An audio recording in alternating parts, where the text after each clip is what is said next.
Assalamualaikum warahmatullahi wabarakatuh.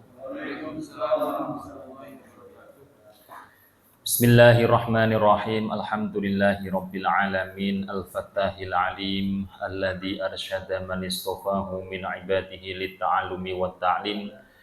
Allahumma shalli wa sallim wa barik ala sayyidina wa maulana Muhammadin wa ala alihi wa sahbihi ajma'in, amma ba'd. Hadirin hadirat jamaah mushola al-falah yang dimuliakan oleh Allah Subhanahu wa taala, sebelum kita memulai ngaji pada malam hari ini, marilah kita terlebih dahulu menghadiahkan Al-Fatihah terkhusus untuk beliau baginda Rasul Muhammad sallallahu alaihi wasallam dan seluruh keluarga, sahabat beserta seluruh umat beliau, khususnya teruntuk beliau musannaf kitab yang kita pelajari, kitab Matan Ghoyatut Takrib, yaitu muallifnya ialah Syekh Abi Syuja, dan para musannaf yang lainnya, para fuqaha, para ulama, para auliya. Semoga kita semua diberikan ilmu-ilmu yang manfaat dan barokah oleh Allah Subhanahu wa taala. Ala hadhihi niyah wa ala kulli niyatin shalihah. Al-Fatihah. A'udzu billahi minasyaitonir rajim. Bismillahirrahmanirrahim. Alhamdulillahi rabbil alamin. Ar-Rahmanir Rahim. Maliki yaumiddin. Iyyaka na'budu wa iyyaka nasta'in. Ihdinas siratal mustaqim. Siratal ladzina an'amta 'alaihim ghairil maghdubi 'alaihim waladdallin. Rabbighfirli wa liwalidayya wa lil mu'minin. Amin. Bismillahirrahmanirrahim. Qala al-muallifu rahimahullahu ta'ala wa nafa'ana bihi wa bi'ulumihi fid dharaini, amin ya rabbal alamin. Kitabul buyu'i wa ghairiha minal muamalati. Al-buyu'u thalathatu asya'a, bai'u ainin musyahadatin fajaizun, wa bai'u syai'in mausufin fi dhimmati fajaizun idza wujidat as-sifatu ala ma wusifa bihi, wa bai'u ainin ghaibatin lam tusyahad fala yajuzu, wa yasihu bai'u kulli tahirin muntafa'in bihi mamlukin, wa la yasihu bai'u ainin najisatin wala ma la manfa'ata bihi. Kitabul buyu'i wa ghairiha minal muamalati. Kita alhamdulillah telah menghatamkan Kitabul Ibadah pada pertemuan kemarin yang diakhiri dengan persoalan haji, dan pada malam hari ini kita mulai masuk pada pembahasan kitab yang kedua dari kitab Matan Ghoyatut Takrib ini, yaitu Kitabul Buyu, atau kitab yang berisikan terkait dengan muamalah dalam Islam, muamalah dalam fikih Islam. Okay. Jadi dalam kitab ini itu ada beberapa kitab, artinya ada beberapa subtema, tema yang ada di dalamnya, yang dimulai dengan ibadah. Ya. Jadi yang seperempat pertama itu persoalan masalah ibadah, khusus hablum minallah. Di annal maqsuda minha at-takhsilu al-ukhrawi wa hiya ahamu ma khuliqalahu al-insanu. Karena kenapa kok yang pertama dibahas ibadah? Karena manusia itu diadakan oleh Allah hanya untuk menghambakan diri, hanya untuk beribadah kepada Allah Subhanahu wa taala. Dari itu yang pertama yang dibahas adalah persoalan ibadah. Summa yakunu al-kalamu akibahu an rub'il muamalati. Kemudian selanjutnya, seperempat selanjutnya adalah membahas terkait dengan muamalah, transaksi yang dilakukan antar hamba-hambanya Allah. Yaitu ada akad jual beli, kemudian ada akad sewa dan lain sebagainya. Karena bagaimanapun juga kita masih hidup di dunia untuk mendapatkan juga pahala akhirat. Dunia ini kita jadikan sebagai perantara, dan karena kita hidup di dunia tidak lepas dari yang namanya transaksi. Bagaimana transaksi atau akad-akad ini kita bisa jalankan sesuai dengan aturannya Allah, sehingga apa yang kita lakukan tersebut ada nilai akhiratnya. Lantas setelah itu nanti ada persoalan nikah, munakahah. Munakahah li anna syahwatahu mutaakhiratun an syahwatil batni. Kalau urusan transaksi muamalah jual beli sewa dan sebagainya kan untuk memenuhi kebutuhan perut, untuk memenuhi kebutuhan perut. Kalau perut sudah terpenuhi biasanya keluar syahwat di bawah perut, di bawah pusar, di bawah pusar. Maka terus kemudian perlu juga membahas urusan-urusan yang berada di bawah pusar, yaitu urusan munakahah, urusan menikah. Setelah itu nanti kemudian ada kitab yang membahas tentang jinayat wal mukhosomat, persoalan-persoalan tindak-tindak kriminal, tindak-tindak kriminalitas, atau persoalan-persoalan terkait dengan pemerintahan dan yang lain sebagainya. Karena diterangkan ketika syahwat perut sudah terpenuhi, syahwat farji juga sudah terpenuhi, nanti kalau tidak ada rem, tidak ada aturan, ini bisa kesana kesini nanti melakukan tindakan-tindakan yang kriminal. Maka perlu adanya persoalan yang membahas terkait dengan jinayat, tindak-tindak kriminal, atau hal-hal yang berkaitan di dalamnya. Nanti terakhirnya adalah Kitabul Itqi, membahas tentang memerdekakan budak. Semoga dengan adanya kita mempelajari kitab-kitab tersebut, persoalan-persoalan tersebut, kita dimerdekakan oleh Allah dari api neraka. Gitu. Alhamdulillah kita pada kitab yang kedua, yaitu kitab yang menjelaskan al-buyu. Buyu ini artinya adalah akad, atau dalam bahasa Indonesianya adalah transaksi jual beli maupun transaksi yang lainnya. Transaksi yang lainnya. Baik, itu apa? Jelas kita semua sudah pada tahu, yaitu tamliku ainin maliyatin biidnin bimuawadotin biidnin syar'iyyin, memberikan kepemilikan suatu harta benda dengan adanya saling tukar menukar yang diizinkan oleh syariat, yang diizinkan oleh syariat. Kalau tidak diizinkan syariat, nanti larinya bisa riba. Wa ahallallahu, apa dalilnya?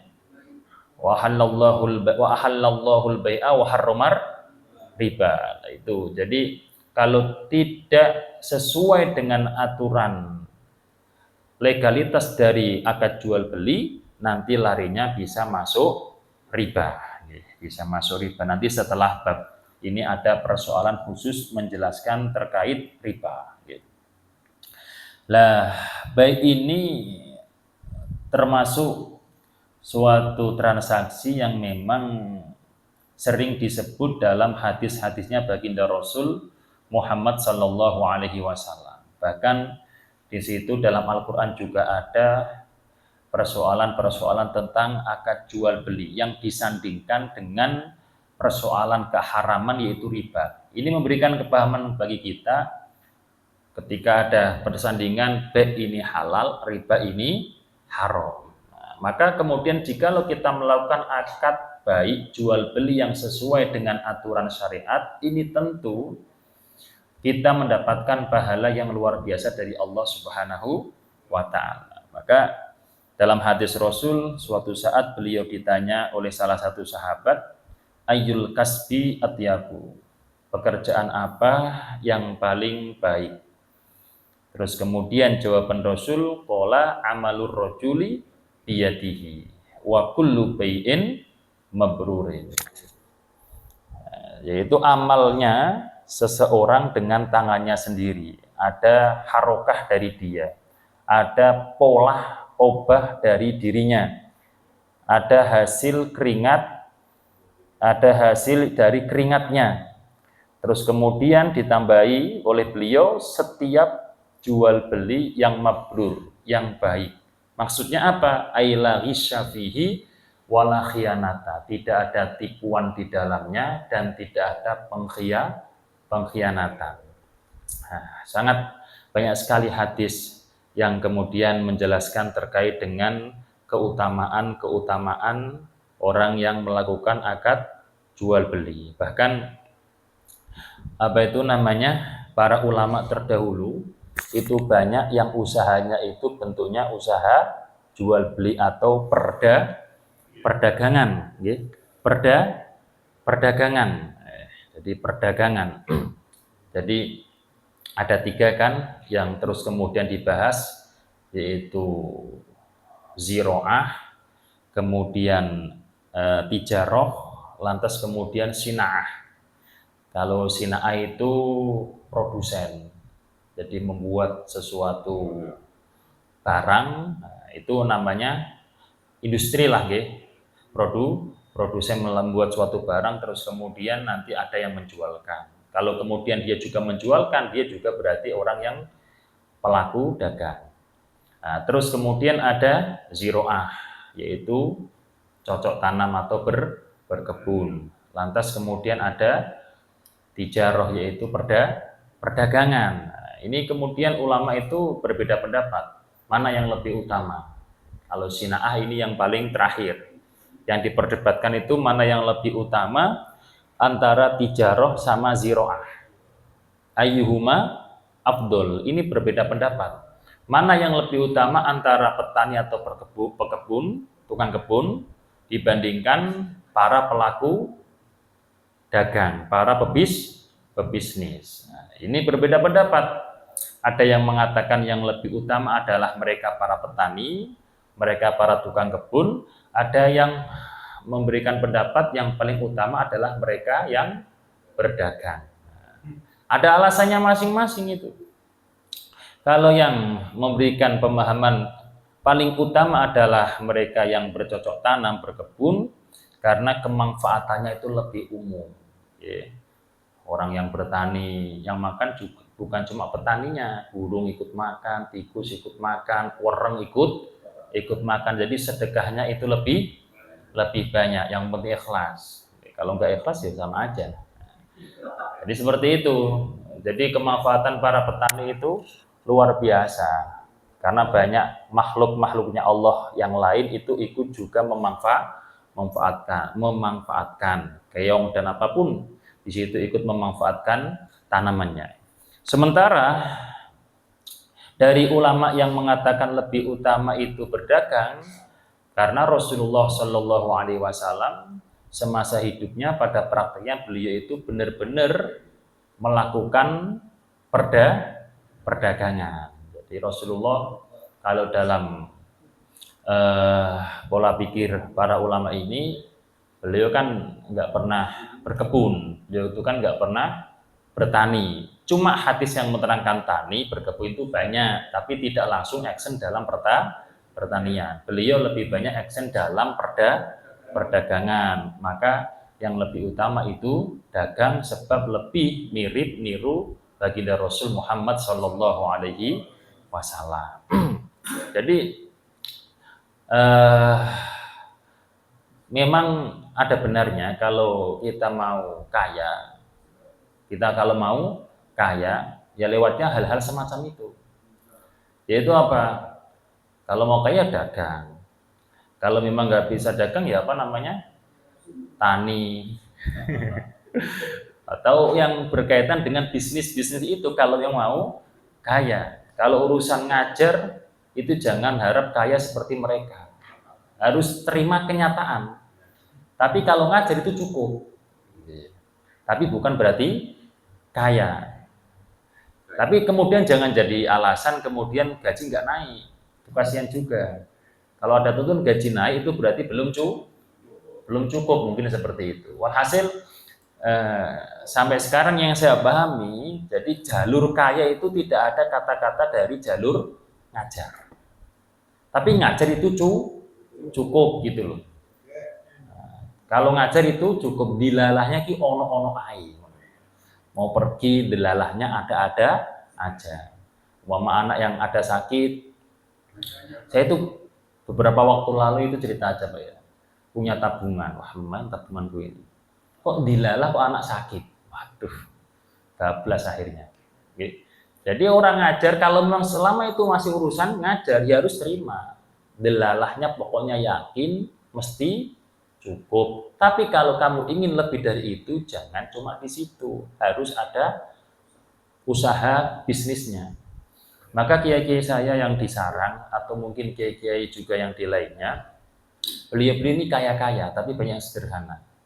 Karena bukan mengandalkan amplopan bisyarah dari apa itu yang namanya santri, bahkan gratisan kalau menurut saya Pak. Kita itu nggak pernah bayar sama beliau. Beliau memang punya usaha tambak lah, atau punya usaha apa itu namanya rumah makan, atau punya usaha sawah. Jadi memang punya usaha, okay? Memang punya usaha, tidak mengandalkan apa itu namanya amplopan dari santri paling berapa sih dibandingkan dosen-dosen atau rektor-rektor itu. Jadi kalau rektor ya kaya-kaya ya, kalau dosen kaya-kaya. Tapi kalau kita jalur akhirat, kita jalur mengajar agama yang kemudian pemahaman kita adalah harus mukhlis, itu jangan harap kaya seperti hanya kayanya orang pebisnis. Jangan kemudian di posisi kita berdakwah ngajar itu punya keirian, iri, wah itu kok pebisnis urusan dunia kalau lebih kaya daripada kita yang benar-benar lillahi kalimatillah. Memang dalilnya mana yang mengatakan apa itu namanya pengajar itu jadi kaya, tapi cukup. Bahasanya kan innallaha takafala litolibil ilmi. Allah menanggung birizkihi. Allah menanggung rizkinya orang yang mencari ilmu. Menanggung ini kan berarti kan yang penting cukup kan gitu nggih. Namanya menanggung yang penting cukup ya diterima, dan cukup itu enak. Lah kalau Imam Abu Hanifah ini selain beliau ulama yang alim, beliau juga berdagang. Jadi kayanya itu memang karena beliau dagang, dan kayanya itu kaya yang berkah.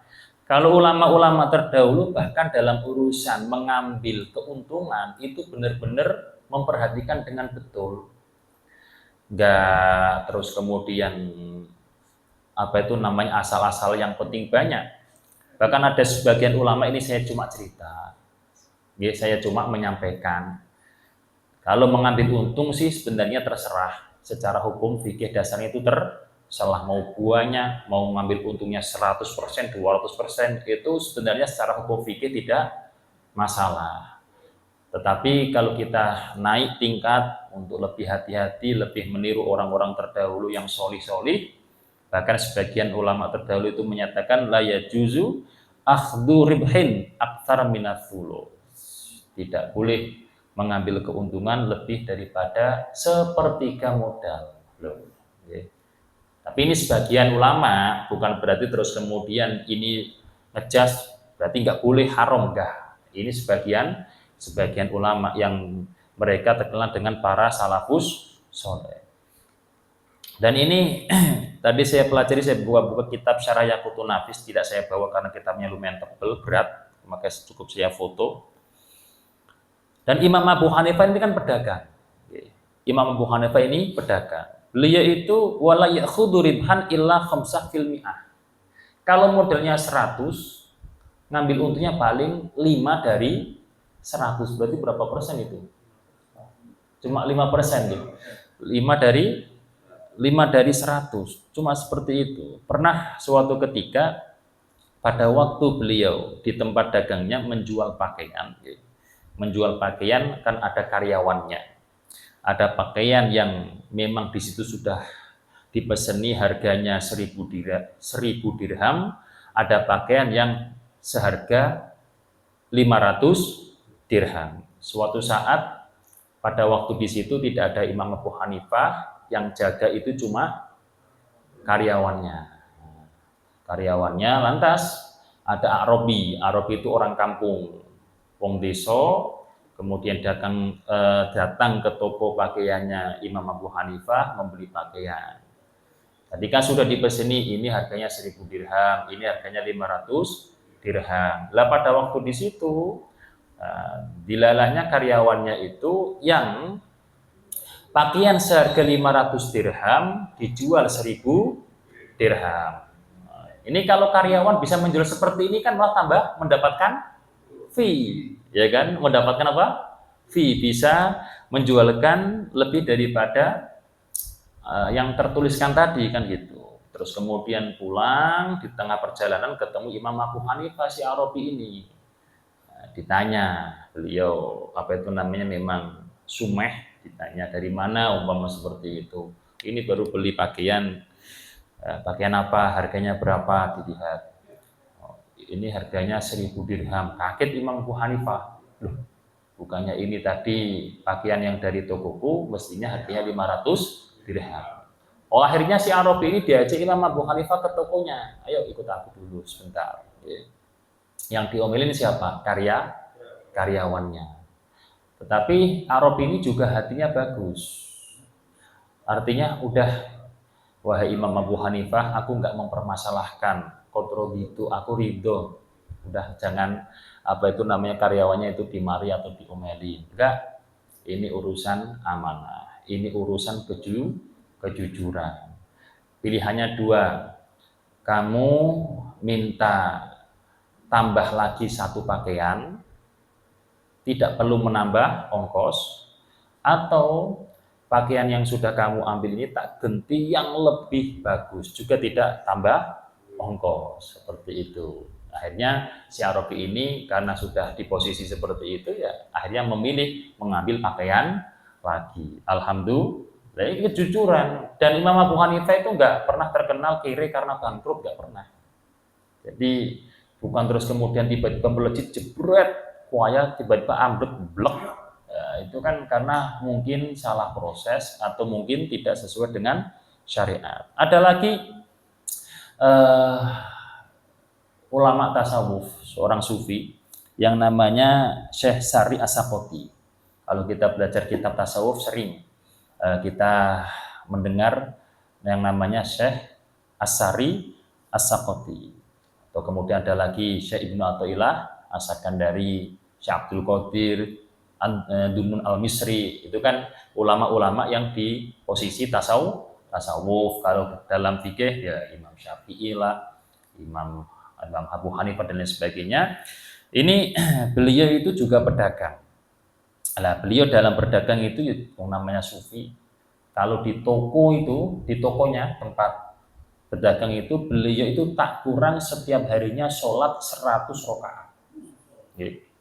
Sholat sunnah, tidak ditotalkan dengan sholat yang wajib, 100 rakaat, bahkan bisa lebih. Ya. Beliau menjual laus itu badang, polo. Kalau Jawanya itu apa? Polo, gitu.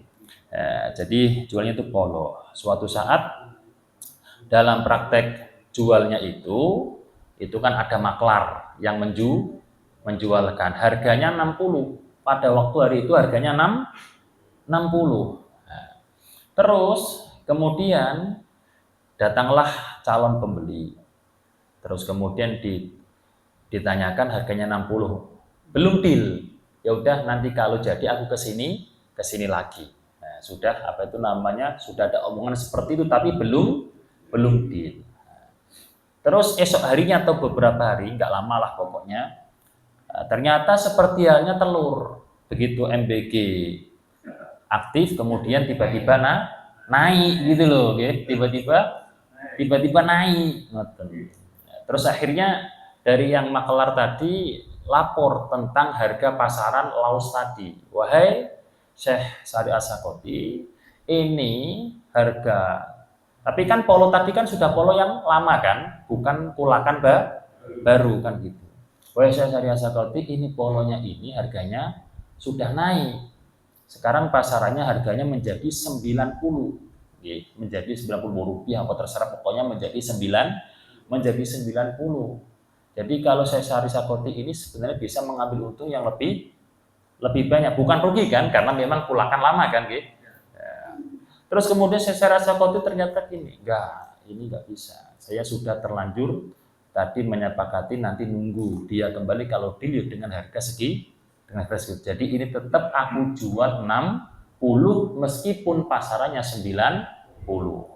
Lah maklar ini, wah ini kabar gembira bagi yang calon pembeli. Tidak ditunggu, datangi ke rumahnya.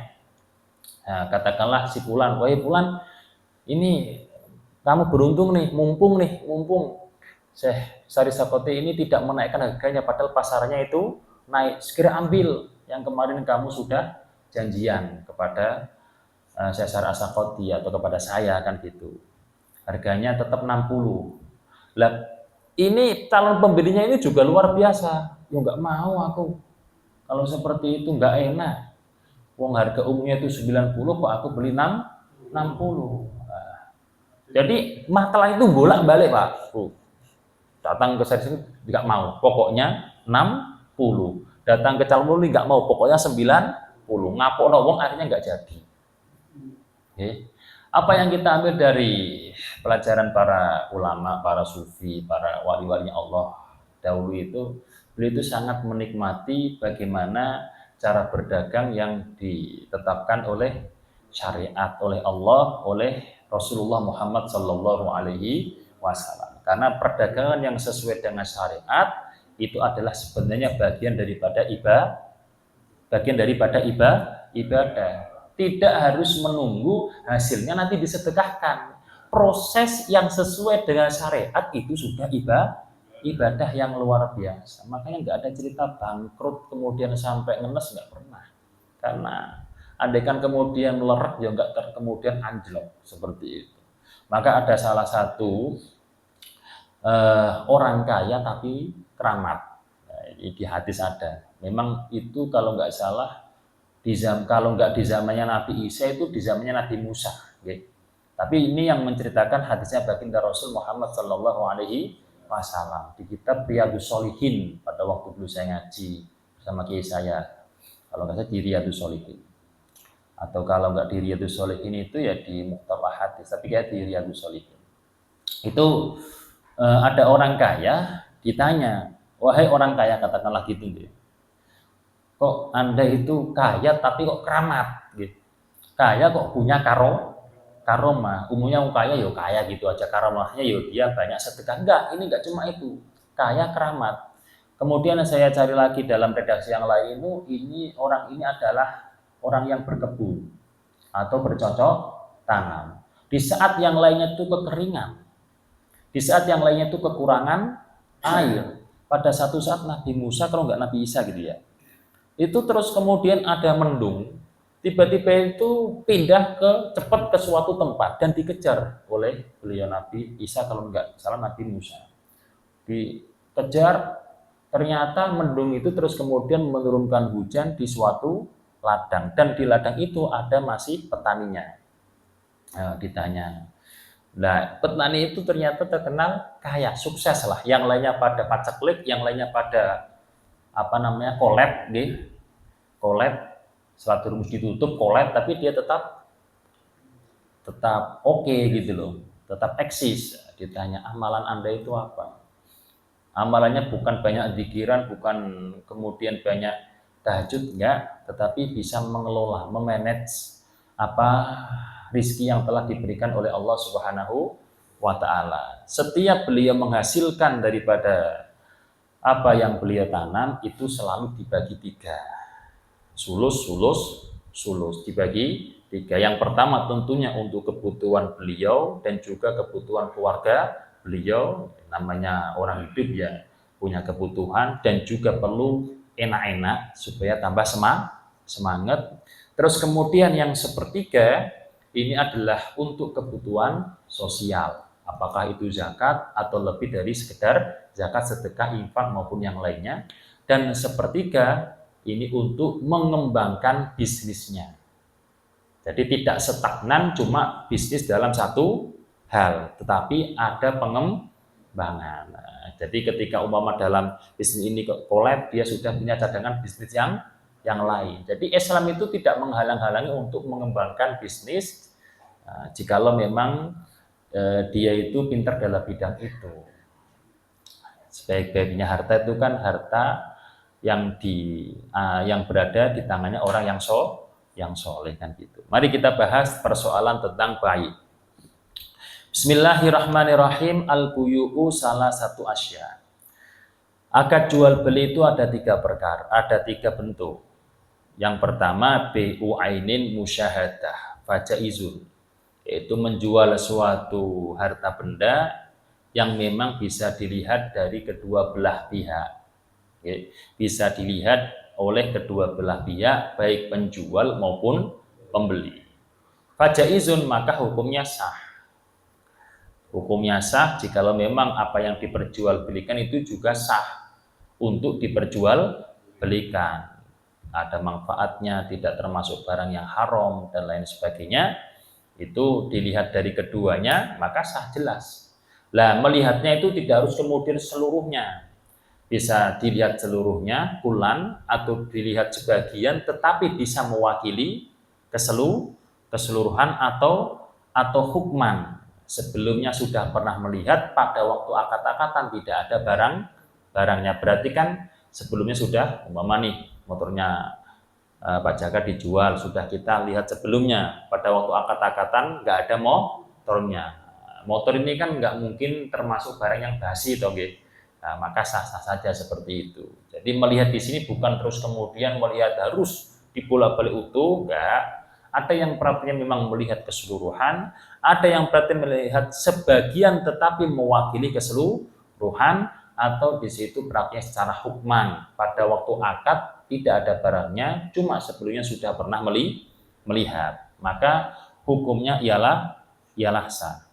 Wa bai'u syai'in mausufin fi dhimmah fajaizun idza wujidat asifatu ala mausifatihi. Yang kedua adalah menjual sesuatu yang disifati dalam tanggungan. Barangnya nggak ada di situ. Pada waktu akad-akatan barangnya itu nggak terlihat, tetapi disebutkan sifat-sifatnya. Beli pakaian mereknya ini, ukurannya gini.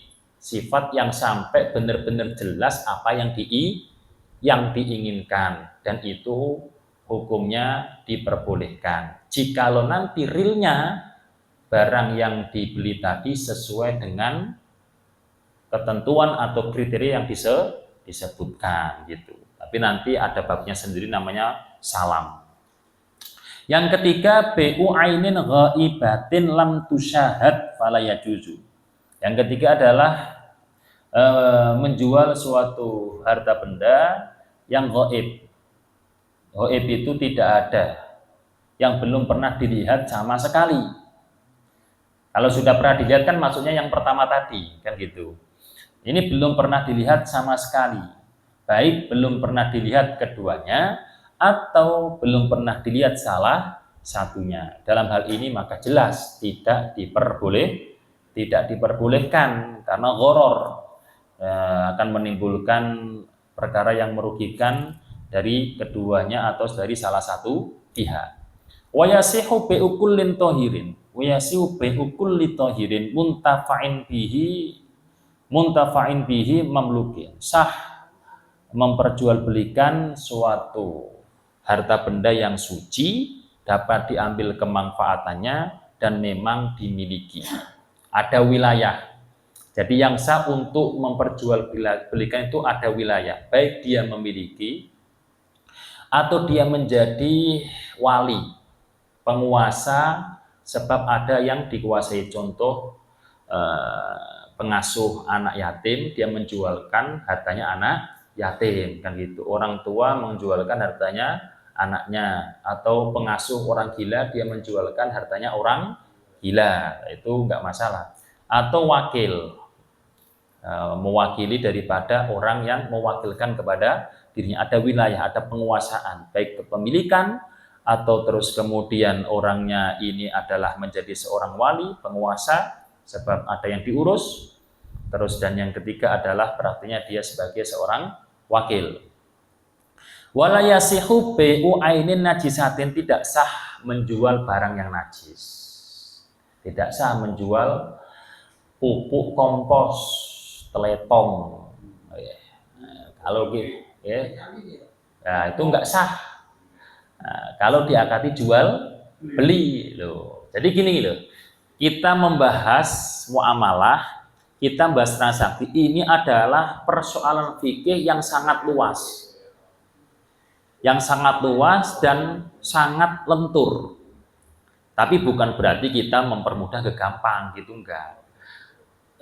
Ketika dalam praktek di masyarakat tidak kemudian meskipun ngomongnya secara bahasa ajam itu selain Arab dengan kata-kata membeli atau menjual, belum tentu itu dilahirkan kepada akad jual beli.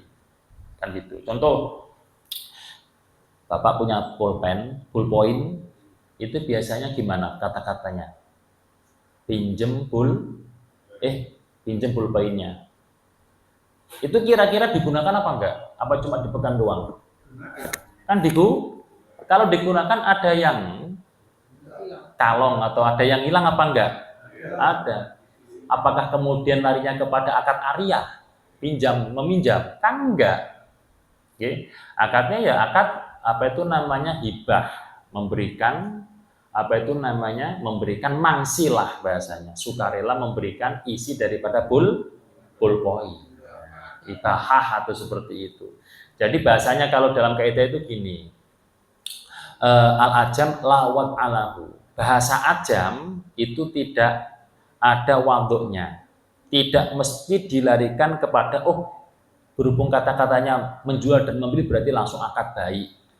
Kata-katanya pesan berarti langsung akad salam. Berarti kata-katanya siapa berarti akad enggak. Tapi lebih mirip ke akad yang mana? Lebih pas ke akad yang mana. Jadi kalau kita belajar muamalah harus keseluruhan. Baru ketika ada persoalan, macamnya masuk ke akad yang mana ini. Geranya masuknya ke akad yang mana. Nah, ini kita pahami dasar-dasarnya terlebih dahulu. Nanti kalau kemudian setelah hatam muamalah ini, baru kita bisa mengolah ada suatu kejadian masuknya kemana. Ada suatu kejadian masuknya kemana. Seperti itu. Dinikmati aja gitu Bapak Ibu, dinikmati aja. Paham nggak paham, insya Allah tambah paham gitu aja. Wala yasihu bai'u ainin najisatin, tidak sah menjual barang yang najis. Teletong kalau kita pakai ibarat ini nggak sah. Kotoran yang dibuat kemudian, kan kadang kan ada kan membeli dibuat pupuk, nggak sah itu kalau pakai ibarat ini. Kalau pakai madzhab Syafi'i, secara dasar pakai akad jual beli nggak sah karena itu barang najis. Apapun itu barang najis itu nggak sah untuk diperjualbelikan. Tetapi bahasanya itu naqluliyat. Kalau kita masih prinsipil masuk madzhab Syafi'i. Kalau kita masih memakai prinsipnya madzhab Syafi'i karena itu najis berarti tidak bisa diperjualbelikan. Lah praktek jual beli itu kan prakteknya adalah itu harganya berapa? Deal ya udah deal. Selesai. Kalau nakliyat perpindahan penguasaan. Bahasanya kemudian tidak terlalu banyak nawar-nawar. Ini tak ambil ya. Teletangnya ya, ini tak kasih uang. Seperti itu. Pokoknya tak kasih uang gitu. Jadi sebenarnya sih sama aja. Cuma biar kita lebih memperhatikan antara barang yang najis dan barang yang suci gitu aja. Endingnya nanti juga diperbolehkan, cuma istilahnya beda. Jadi akad jual beli itu sakral untuk perkara-perkara yang benar-benar suci, bermanfaat dan dimiliki. Wala mala manfaatabi, dan tidak sah menjual suatu barang yang tidak ada manfaatnya sama sekali menurut syariat, menurut halayak umum, gitu. Tidak sah. Rongsokan ada manfaatnya enggak? Kalau rongsokannya cuma 1 botol ya enggak perlu diperjualbelikan, tapi kalau rongsokannya 1 truk botol ya patut untuk diperjualbelikan. Ahkamul bai' khamsah. Hukum-hukum jual beli itu ada 5. Yang pertama ada praktek jual beli itu hukumnya wajib. Di saat ada orang yang benar-benar sangat membutuhkan suatu barang itu. Terus kemudian kita mau memberikan gratisan itu enggak legowo. Mau memberikan gratisan itu enggak nggak legowo, maka tetap wajib untuk memberikannya dengan akad jual beli. Seperti itu. Jadi ada orang yang mungkin butuh beras, di situ kita yang memang hanya punya beras, atau butuh minuman kita hanya yang punya air minum, dan apapun yang kemudian sifatnya itu benar-benar mendesak. Terus kemudian kita juga, wah enak amat kalau gratisan, ya saya juga butuh, umpama gitu. Maka prakteknya adalah wajib kita menjual kepada mereka, sekalipun pada waktu itu mereka belum bisa membayar secara langsung. Itu ada praktik jual beli yang hukumnya wajib. Yang kedua adalah mandub, sunnah, yaitu menjual suatu barang-barang yang di dalamnya ada kemanfaatan bagi banyak orang. Menjual apa ini? Ya, beras kan manfaat. Pokoknya apapun yang bermanfaat bagi banyak orang, itu hukumnya sunnah. Ada yang di situ hukumnya haram. Mubah dulu nggih. Kalau mubah jelas banyak. Kalau mubah itu ya jual beli yang di situ pada umumnya itu. Ada yang di situ haram. Haram tapi sah. Ada jual beli yang haram tapi sah. Yaitu apa? Contohnya jual beli di saat sudah berkumandang adzan kedua dari sholat Jumat. Atau kalau adzannya cuma satu kali, berarti pada waktu adzan, pada waktu sholat Jumat itu kan kita kan dilarang. Makanya banyak kemudian praktek di tempat-tempat tertentu kalau pada waktu itu ditutup biar tidak ada pelayanan jual beli, sah, tetap sah karena menetapi syarat dan rukun. Cuma pada waktu itu kan tidak boleh melakukan kegiatan apapun yang menjadikan dia terlambat untuk berangkat Jumatan. Maka hukumnya haram tapi sah, dan hukumnya haram juga tidak sah jikalau tidak memenuhi syarat. Sekarang bagaimana ketika pada prakteknya itu banyak jual beli, contoh kita belum akad-akatan tapi sudah makan gorengannya, gitu kan, banyak kan seperti itu. Kita belum bayar, bahkan kita belum tahu harganya, sudah beli gorengannya, sudah makan gorengannya, sudah makan minumannya, itu kan banyak seperti itu. Lah itu kan apakah jual beli seperti itu? Itu namanya doman. Doman itu artinya apa? Doman itu kita bertanggung jawab karena kita sudah menghancurkan barangnya orang lain. Maksudnya gitu. Ya, karena sebelumnya nggak ada kata-kata, nggak seperti di almas umpama, itu kan yang di konsep ala syar'i, atau sa'i itu kan di konsep ala syar'i, barang itu makanan dulu baru transaksi bayar, kan seperti itu. Dan itu memang lebih aman kalau seperti itu. Artinya pembelinya kalau pulang ya pulang aja kan gitu, daripada kemudian makan dulu belum dibayar kemudian hilang. Nah, syariat itu seperti itu. Dan itu maksudnya bukan jual beli, maksudnya adalah doman tadi. Artinya kita bertanggung jawab karena kita sudah menghancurkan makanan orang lain. Atau kemudian prakteknya kalau kita membeli kan kadang cuma diam-diaman. Artinya gini, tidak ada aku membeli, ya aku menjual. Kadang kalau seperti kan lucu kan. Jadi sambil gitu saja, ini sudah tahu harganya biasanya. Itu namanya beul mu'ato, di mana tidak ada ijab qabulnya. Tidak ada ijab qabul, tidak ada pelafatannya. Itu namanya beul mu'ato. Perkhilafan di antara para ulama, ada yang mengatakan sah, ada yang mengatakan tidak sah. Tetapi juga pendapat kuat mengatakan jika memang sudah umumnya seperti itu dan tidak ada yang dirugikan, itu sah-sah saja. Maka terus kemudian diambil suatu pemahaman. Sekarang kemudian banyak model-model jual beli lewat sosial media dan sebagainya. Maka selama tidak atau tipis kemungkinan gharar, kemungkinan penipuan, maka tidak masalah. Tetapi kemudian ketika memang sangat kemungkinan berpotensi timbul doror, ada yang dirugikan, maka di situ tidak diperbolehkan. Maka harus ketat Semisal Sophia, siapa yang bertanggung jawab kalau barangnya tidak sesuai, umpama harus ada hal-hal semacam itu, sehingga minim gharar, minim penipuan. Faslun fi riba wallahu a'lam bis. Ada pertanyaan Bapak Ibu? Silakan Pak Masud. Assalamualaikum warahmatullahi wabarakatuh. Saya menanyakan terkait syarat jual beli. Tadi dijelaskan syarat itu ada 3, yang salah satunya ada penjual, ada pembeli, ada barang yang diperjualbelikan, kemudian ada ijab kabul. Nah, ini manakala syarat ini tidak terpenuhi, maka jual beli kan fasad ya, yeah. Atau rusak. Kemudian yang saya tanyakan, ini kan banyak jual beli yang tidak terpenuhi terkait syarat. Contoh di penjualan online. Nah, kita jual beli online misalnya, kita pesen kan kita ketemu sama penjual, lalu kemudian barang pun kita juga nggak lihat gitu. Nah, itu hukumnya gimana? Ya. Terima kasih.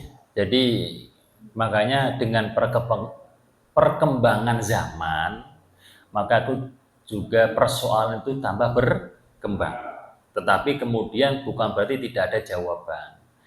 Jual beli online, banyak yang ketipu, tapi juga banyak yang tidak ketipu. Makanya ruh yang ada dalam rukun-rukun baik ini sudah terwakilkan apa belum? Adanya 2 belah pihak, yaitu penjual dan pembeli. Kemudian adanya barang yang diperjual belikan, kemudian ada ijab kabul. Ini rohnya sudah terwakilkan apa belum? Semisal dalam urusan penjual belinya, benar-benar ada yang bertanggung jawab, siapa penjualnya, siapa pembelinya. Apa belum? Apa cuma itu masih kan beda-beda kan. Mama di Shopee, di TikTok, saudara saya pernah beli lewat TikTok, itu yang datang itu rongsokan, Pak. Tas berharga mau 500.000, yang datang itu cuma gumpalan-gumpalan kertas. Karena ternyata pada waktu itu yang salah bukan hanya dia yang menipu, dianya juga, saudara itu juga keliru karena kurang memperhatikan. Dia akat-akatan dengan siapa gitu loh. Terus kemudian situsnya itu adminnya yang dia ajak transaksi itu terpercaya apa tidak. Jadi adanya persyaratan penjual dan pembeli itu tujuannya adalah untuk agar memang benar-benar ada yang bertanggung jawab jikalau ada apa-apa. Lantas kemudian makut alaih ini adalah barang yang diperjualbelikan dan juga fulus yang dibuat pembayaran. Ini juga barangnya memang secara langsung tidak melihat, tetapi bukan berarti kemudian secara serta-merta tidak sah. Bisa kan tadi ada syek mausufin fidima, ada kriteria, ada gambarnya. Yang penting benar-benar apa yang menjadi kriteria itu bisa mewakili apa yang diinginkan. Tidak ada kejumbuhan sama sekali, tidak ada hal yang tabu, sudah jelas. Sarung dengan ukuran ini, gambarnya seperti ini, jret. Kemudian kalau memang nanti datang tidak sesuai, ada yang bertanggung jawab untuk bisa dikembalikan, namanya khiyar aib nanti namanya, pilihan sebab adanya kecacatan. Nah, kalau itu sudah terpenuhi nggak masalah. Kalau ijab kabul itu bisa dengan lafadz, bisa dengan tulisan atau dengan ketikan. Jadi ijab kabul itu bahasanya itu kolam ahadun lisanain. Pena itu, atau sekarang kita bahasanya itu ngetik, itu adalah salah satu dari kedua mulut. Ada mulut memang secara langsung, ada bentukannya tulisan atau ketikan. Kalau itu sudah ada ruh untuk praktek dil-dilan, itu sudah termasuk ijab kabul. Nah, sekarang kembali kepada kita, praktek transaksional online itu benar-benar sudah terwakilkan ruh-ruh ini apa enggak? Kalau masih jumbo, jangan cuma salahkan yang menipu, salahkan diri kita karena kurang berhati-hati seperti itu, Pak. Mohon maaf. Jadi tidak bisa langsung dijas, nggak sah. Tidak bisa langsung dijas, mesti sah. Dikembalikan kepada model transaksi kita memang benar-benar dengan orang yang bisa dipercaya apa tidak. Gitu. Bisa diperiksa nggak, bisa dibuka nggak bisa, Pak. Kalau itu ya sudah, saya nggak jadi dulu. Kalau Ada keraguan begitu kan, iya, daripada ini, nanti difoto, nanti di ini baru ini. bahaya kalau seperti itu. Ya. Kecuali ada pihak yang bertanggung jawab. Kalau Shopee kan ada pihak yang bertanggung jawab. Kalau tidak sesuai kan bisa untuk dikembalikan. Kalau memang di situ nggak mau dikembalikan, nanti kan dia kena pasal hukum yang mendaftar ke Shopee-nya itu. Cukup? Kita lanjut di samping. Ibu-ibu ada yang bertanya nggak? Padahal kita tuh, ada yang bertanya? Nggak harus tema ini atau mungkin tema yang lainnya. Kalau bisa saya jawab, kalau nggak bisa ya. Ya. Kalau makan di restoran, di makan biasa itu kita makan dulu, kita belakangan.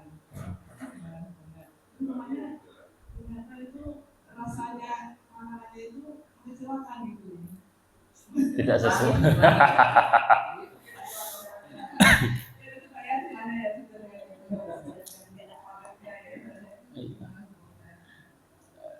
Makan di restoran, makan dulu baru bayar kan gitu. Tapi prakteknya itu kan sudah deal-dealan di awal, cuma bayarnya nanti kan. Kalau di restoran masa kemudian tinggal ngambil makan dulu kan, biasanya ngambil dulu, distorkan kepada resepsionis atau kasir, dihitung, ya udah bayarnya nanti dia gitu Bu ya. Atau enggak? Atau ambil makan gitu aja nanti baru ngomong.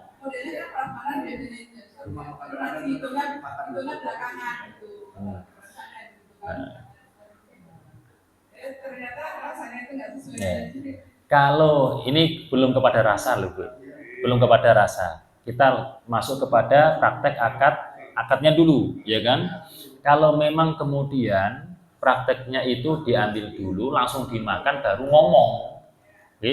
Baru ngomong. Jadi saya nasi sama ndok sama apa itu, lah itu tadi maksudnya bukan akad jual beli, tapi praktiknya adalah doman tadi kita ganti rugi gitu, bukan akad jual beli. Kalau jual beli jelas nggak bisa karena belum dibayar, belum ada kok sudah langsung dihabisi kan, ya nggak bisa. Okay.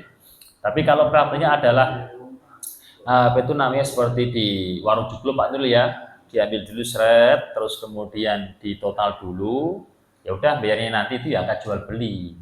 Nggak masalah karena sudah ada fix deal harganya berapa, yang dimakan yang dibeli itu apa, cuma utang dulu nanti bayarnya gitu.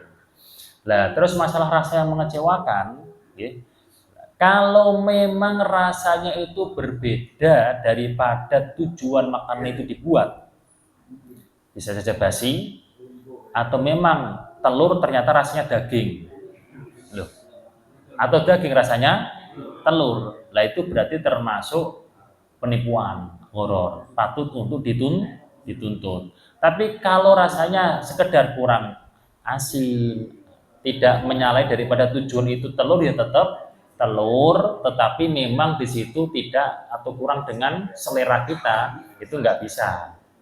Jadi bisa yang kemudian kita tuntut, artinya kita komplain sehingga kita boleh berhak untuk mengambil uang kita kembali, itu adalah ketika memang ada unsur penipuan, basi atau tidak sesuai dengan tujuan apa itu makanan itu. Apa Bu?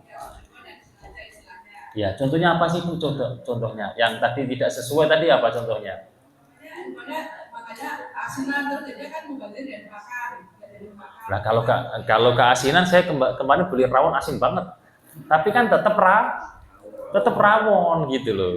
Tapi kan tetap ya dimakan, rugi dong nggak dimakan. Jadi itu bukan masalah. Okay. Ada lagi Bu? Kalau Ya silakan.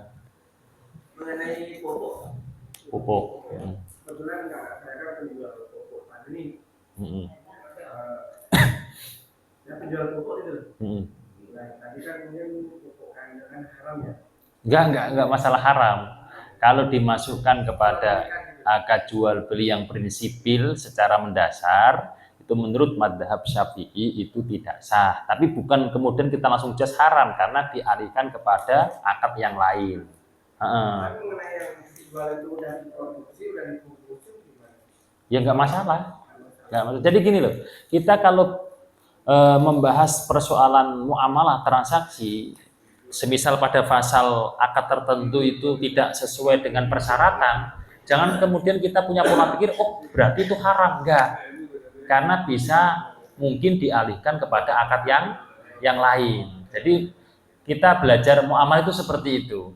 Nah, kalau kemudian oh ini jual beli haram enggak seperti itu, modelnya itu enggak seperti itu. Kita belajar muamalah. Makanya kalau kita ingin menjawab persoalan transaksi, kita harus benar-benar memahami keseluruhan model-model transaksi yang ada dalam Islam. Ini lebih patut masuk kemana, seperti itu Pak. Selama tidak ada benar-benar gharar, tidak ada benar-benar khianat, ghish, terus kemudian apapun yang merugikan, itu masih berpotensi untuk dilegalkan. Gitu Pak. Cukup ya? Kita di samping aja sambil nyantai. Marilah kita tutup kajian pada malam hari ini dengan pembacaan doa kafaratul majelis. Subhanakallahumma bihamdika asyhadu an la ilaha illa anta astaghfiruka wa atubu ilaik. Saya mohon maaf. Assalamualaikum warahmatullahi wabarakatuh.